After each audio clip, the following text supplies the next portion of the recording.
Saudara, perbincangan kita di Sapa Indonesia Pagi mengenai teka-teki kematian satu keluarga di kawasan Kalideres, Jakarta Barat.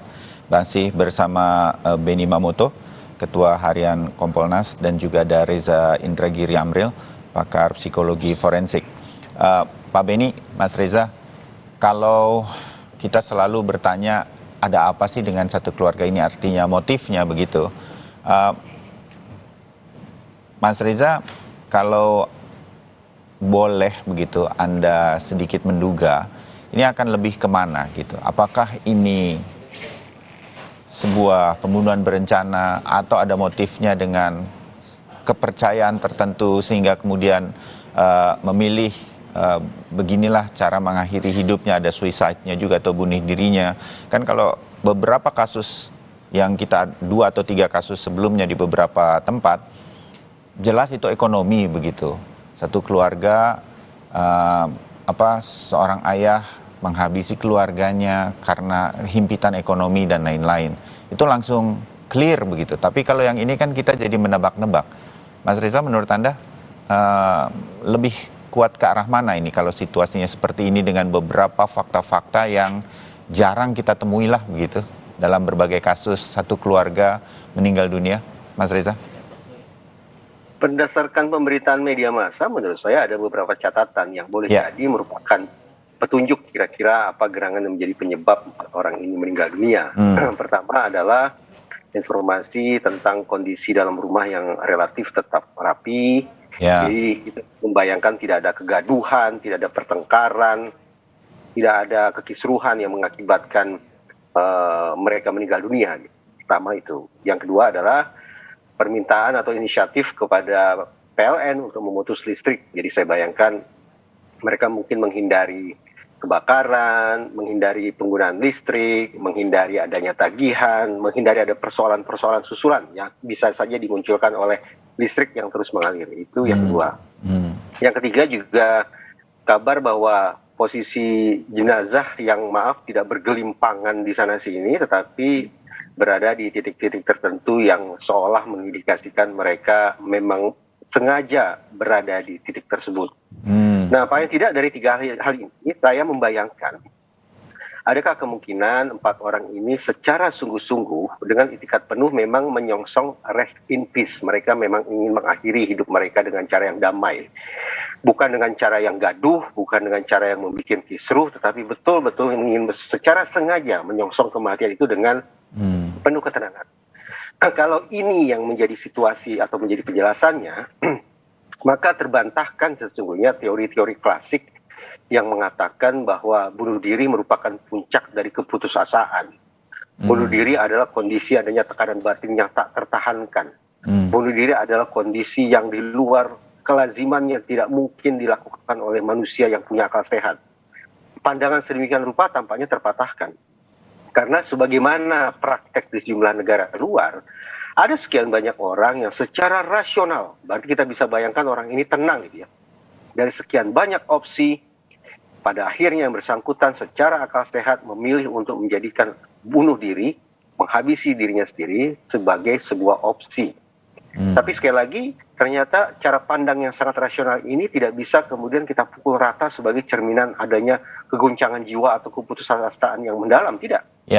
Mereka berpikir secara jernih, mereka punya perencanaan yang cukup matang untuk mengatakan pada tanggal sekian, jam sekian, saya ingin mengakhiri hidup secara tenang dengan menggunakan cara yang saya pilih sendiri. Nah, Mas Bayu, kalau kemudian ternyata 4 orang jenazah ini wafat dengan latar belakang situasi seperti yang saya katakan barusan, maka boleh jadi kita perlu memberikan penghormatan kepada mereka yang sudah memilih untuk mengakhiri hidup mereka dengan cara yang setenang mungkin, sedamai mungkin menurut mereka.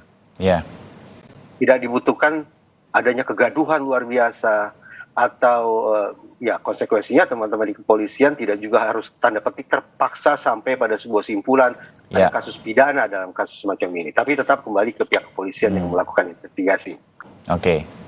Terbayang. Kita tentu nanti akan melihat. Kalau terbayang dari ulasan Anda, bisa saja atau pernahlah kita baca karena sakit yang sudah dipastikan tidak bisa sembuh, sudah berupaya berobat tetapi ternyata tidak ada hasil yang menggembirakan dari dari secara medis untuk menyembuhkan penyakitnya. Kita pernah dengarlah begitu terjadi di luar negeri begitu. Nah, hal-hal semacam ini, Pak Beni, apakah ini akan menjadi tugas dari kepolisian untuk kemudian nanti pada waktunya, sekarang kan masih semua dikumpulkan lah, teka-teki ini, puzzle-puzzlenya sudah makin kelihatan dan nanti akan dijelaskan sedemikian rupa. Nah, ini dari informasi yang Pak Beni ketahui dari pihak kepolisian yang mengusut kasus ini bisa terungkap arahnya, Pak Beni. Bisa Pak Beni lihat sebagai juga seorang penyidik dulu di kepolisian, ini bisa terungkap dengan jelas, Pak Beni, kasus ini? Ya, jadi saya ingin sampaikan bahwa dalam diskusi-diskusi yang berlangsung selama ini, saya lebih menempatkan diri pada dua posisi. Satu pada posisi sebagai pengawas eksternal, mensupervisi penanganan kasusnya. Yang kedua, saya sebagai mantan penyidik. Jadi saya bisa membayangkan, Mas Bayu, bagaimana teman-teman ini membagi tugas, ada yang pendalaman kepada keluarga, pendalaman kepada di TKP-nya sendiri, kemudian relasi mereka dengan pihak lain, sambil menunggu hasil lapor dan sebagainya. Betapa mereka sekarang sedang sibuk sekali untuk segera memberikan jawaban sambil menunggu lapor, nanti memberikan jawaban kepada publik bahwa ini hasilnya. Nah, kami berharap bahwa secara transparan nanti disampaikan ke publik, sehingga publik tidak bertanya-tanya lagi. Terlepas dari nanti motifnya apa, kemudian latar belakangnya apa, itu nanti ketika secara transparan disampaikan, maka publik akan bisa menerima. Memang kami sendiri melihat kejanggalan-kejanggalan, hal-hal yang tidak wajar, ini sudah menjadi catatan tersendiri kalau saya penyidiknya. Saya melihatnya sudah, ini banyak yang harus didalami nih. Sehingga perlu waktu, tidak bisa kita buru-buru, kemudian karena dikejar-kejar, akhirnya nanti memaksakan diri pada satu kesimpulan yang justru nanti kontraproduktif, seperti itu. Oke, ya, terbayang Pak Beni. Kita berharap ini bisa ada penjelasan yang logis, kemudian kita ingin mengetahui, lepas dari kita juga turut berduka kepada keluarga yang ditinggalkan, tapi mudah-mudahan ini semua nanti bisa diselesaikan dengan baik oleh pihak kepolisian. Kita hanya butuh kesabaran. Masukan Mas Reza untuk pihak kepolisian yang sedang terus mengusut situasi kasus keluarga di Kalideres ini yang menjadi perhatian, Mas Reza? Saya sejujurnya tidak punya masukan kepada teman-teman kepolisian, karena saya tidak ingin menggarami air di lautan gitu ya, karena saya yakin mereka sudah sangat mumpuni. Justru dengan segala hormat, pesan saya adalah kepada kita semua ini agar tidak keliru dalam, karena sejak tadi saya beberapa kali menggunakan atau menyebut kata bunuh diri, maka saya punya kewajiban untuk mengingatkan semua bahwa sudah seyogyanya bahwa bunuh diri tidak pernah dijadikan sebagai opsi. Dalam situasi apapun, tidak spesifik hanya dalam kasus ini, tapi dalam situasi apapun, sesulit apapun kehidupan yang kita sedang jalani, bunuh diri sudah seharusnya tidak pernah menjadi solusi. Namun, andaikan, saya tandaskan, andaikan ada orang yang pada akhirnya memilih cara yang sangat-sangat fatal semacam itu, maka barangkali kita perlu meniru kebiasaan masyarakat Barat ketika mereka melakukan perbuatan serupa, yaitu mereka selalu meninggalkan catatan akhir menjelang penghabisan, napas penghabisannya. Catatan sedemikian rupa akan membantu keluarga, membantu warga, membantu otoritas penegakan hukum untuk memahami duduk persoalan secara lebih cepat. Dengan cara lebih cepat semacam itu, kepanikan, kegundahan, sinyalemen apapun kemudian bisa ditangkis.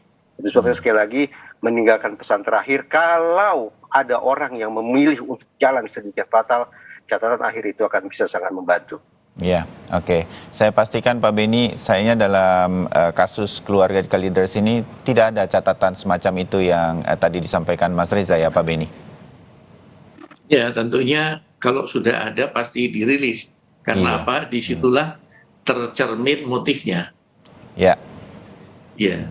Jadi sampai saat ini inilah yang masih belum kita temui dan nanti akan kita lakukan kita mesti terus bersabar saja untuk di kesempatan kali ini. Pak Beni, saya cuma satu saja, bahwa dari yang Pak Beni ketahui bahwa ini tidak akan menjadi sebuah kasus yang kemudian tidak pernah terungkap begitu. Paling tidak nanti akan ada penjelasan-penjelasan. Nah, arah ke sana itu Pak Beni feelingnya tampaknya nanti akan bisa ada penjelasan yang logis kepada masyarakat. Pak Beni? Ya, menurut kami ada dari tahap demi tahap, katakanlah kemajuan yang diperoleh. Dan ini kan kita masih juga membuka diri, penyidik membuka diri partisipasi publik. Mereka-mereka yang tahu keterkaitan dengan keempat korban ini, ya contohnya saja kan tukang jamu. Sederhana, tetapi buat saya itu keterangannya penting sekali. Yeah. Perubahan penampilan, perubahan sikap, itu menjadi catatan tersendiri. Nah, partisipasi publik menjadi penting. Kiranya kalau ada pihak-pihak yang terkait dengan 4 korban ini menginformasikan pada penyidik, itu akan sangat membantu. Misalkan soal aset, soal bapak itu punya aset di sini, punya ini dan sebagainya, itu juga akan sangat membantu. Iya, terbayang. Mas Reza, sedikit lagi ya, sebagai mungkin di bagian akhir kita ngobrol pagi ini. Saya jadi tertarik dengan temuan-temuan pihak kepolisian yang disampaikan Pak Beni, sampaikan Kompolnas, bahwa sebenarnya kita warga masyarakat itu melihat hal-hal yang berbeda, bahkan kadang-kadang 180 derajat berbeda dari seseorang begitu. Tapi kan kita nggak menyangka sampai sejauh itu akibatnya, kira-kira begitu.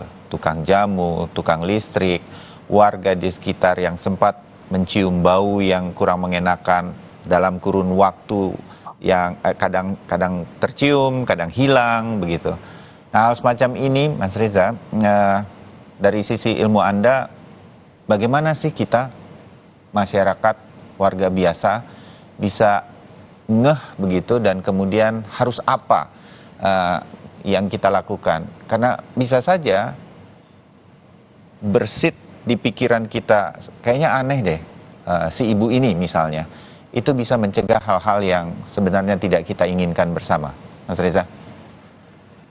Sekian banyak referensi memang mengatakan bahwa perubahan perilaku yang sedemikian tajam, sebagaimana yang mungkin diamati oleh ibu tukang jamu, perubahan perilaku sedemikian ekstrem itu memang merupakan penanda. Boleh jadi ada kondisi kejiwaan tertentu yang membutuhkan perhatian lebih dari mata awam, tapi membutuhkan perhatian dari kalangan profesional. Tapi persoalannya adalah, dengan segala hormat, mari kita cek kembali ya kondisi rumah itu. Pagar yang sedemikian tinggi yang menutup seluruh bagian depan rumah. Kondisi rumah itu saja sudah mengirim pesan yang sangat tegas kepada siapapun, bahwa mereka adalah keluarga yang sangat mengedepankan privasi. Mereka tidak ingin ada siapapun yang masuk atau ikut campur dalam persoalan hidup yang mereka alami. Alhasil masuk akal kalau warga kemudian juga memilih untuk menjaga jarak dari keluarga, dari keluarga dengan kondisi rumah sedemikian rupa. Karena pesan yang sudah sangat tegas yang tidak bisa ditafsirkan ganda itu lagi. Itu satu. Yang kedua, masyarakat kita juga pada umumnya memang tidak terbiasa atau tidak merasa nyaman untuk mengumbar isi hati. Karena itu setiap kali ditanya apa kabar, jawabannya pasti baik-baik saja gitu. Berbeda dengan sebagian masyarakat barat yang lebih eksplisit, yang lebih terbuka untuk menyampaikan suasana hati mereka, agar lawan bicara juga tahu bagaimana menyikapi mereka. Dengan demikian, memang barangkali yang paling sederhana bisa saya katakan adalah, kalau kita membangun rumah, membangun pagar, berikan pesan yang lebih menenteramkan bagi masyarakat sekitar, bahwa keluarga kami adalah keluarga yang siap untuk berinteraksi, keluarga kami adalah keluarga yang terbuka dengan batasan tertentu. Nah, itu juga akan memudahkan terciptanya situasi cair di perkampungan atau di komunitas tersebut. Dan masyarakat pun seyogyanya lebih, tanda petik, lebih memberanikan diri untuk mencari tahu kira-kira apa yang terjadi pada warga atau tetangga yang hidup di sekitar lingkungan mereka. Kalaupun itu tidak bisa dilakukan, maka sudah saatnya ini bagi misalnya Kementerian Kesehatan untuk mengkampanyekan adanya hotline number, nomor hotline yang bisa digunakan untuk berkonsultasi terkait dengan masalah kesehatan fisik, kesehatan psikis, dan seterusnya. Hotline number ini yang mudah-mudahan akan bisa memberikan kenyamanan ekstra bagi masyarakat yang sedang punya persoalan tapi tidak mau berbagi kepada orang-orang di sekitar. Baik, sesungguhnya kita bisa belajar banyak dari berbagai kasus yang terjadi, termasuk apa yang terjadi di Kalideres, Jakarta Barat ini. Mudah-mudahan obrolan kita menjadi masukan bagi banyak pihak, bagi kita sendiri, bagi pemirsa Kompas TV di Sapa Indonesia Pagi hari ini. Pak Beni, nanti kita ngobrol lagi. Mudah-mudahan semua yang diupayakan oleh pihak kepolisian untuk nanti bisa menjelaskan kepada publik secara logis berkaitan dengan apa yang terjadi dengan sebenar-benarnya, juga untuk kepentingan keluarga yang ditinggalkan dari para korban. Mudah-mudahan itu yang terjadi. Mas Reza, terima kasih untuk masukannya. Kita ketemu lagi di diskusi yang lain. Selamat pagi, salam sehat. Pagi. Terima kasih. Ya. Itu tadi perbincangan kami, saudara. Masih teka-teki memang kematian satu keluarga yang terjadi di Kalideres, Jakarta Barat. Kita bersabar untuk menanti